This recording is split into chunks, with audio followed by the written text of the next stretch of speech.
There's a meeting at the White House in just a few hours, a new attempt to try to reopen the government. The new Democratic House passed a measure yesterday to do just that. The president promised to veto it. Where is the room for a deal? Well, the room for a deal is that there's got to be some give and take. I worked in the private sector my entire career before coming to Congress. In fact, I was a journalist for almost 20 years, almost 2 decades. And then worked in healthcare for another 10 years. But as you know, when you're not on camera, when you're working with your producers and your photographers and all of that, you know, you got to have a little give and take. And if we are unwilling to do that, we will not improve the way this place, I'm standing in the U.S. Capitol right now, we will not improve the way Congress functions.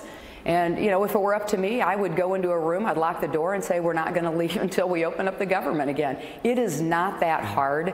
And I think one other point worth making, the wall that President Trump has talked about now for many years, because this was a defining theme when he was a candidate, it is nothing more than a symbol if you look at it from this perspective.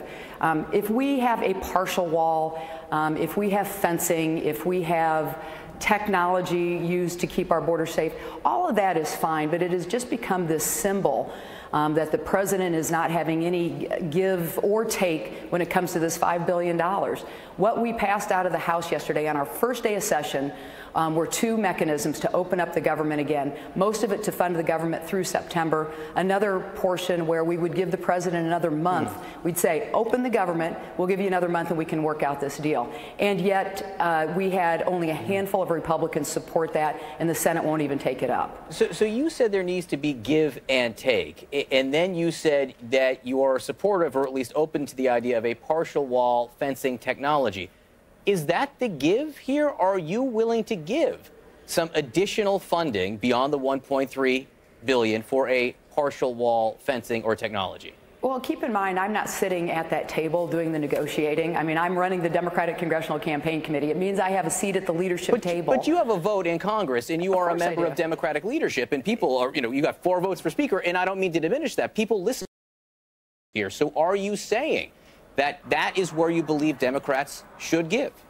I believe that when we are looking at many issues, whether it pertains to rebuilding our country and passing what I hope will end up being a $1 trillion infrastructure package to rebuild our roads and bridges and waterways and rural broadband, or whether it has to do with lowering the cost of health care, including the exorbitant prices of prescription drugs, whatever it is, what I'm saying is we can have a starting point that we go in there and we say, this is ideally what we would like to see happen. But in the end, we might have to give or take a little bit. It's just the way the world works. It's the way our families work. I'm a mother of 3 sons, and it's the way I work with my husband and with my children. It's just the way the world works. And why should we in Congress, in this building, in the U.S. Capitol, be any different than the way anything else works in this world? A couple more questions. Sean Hannity.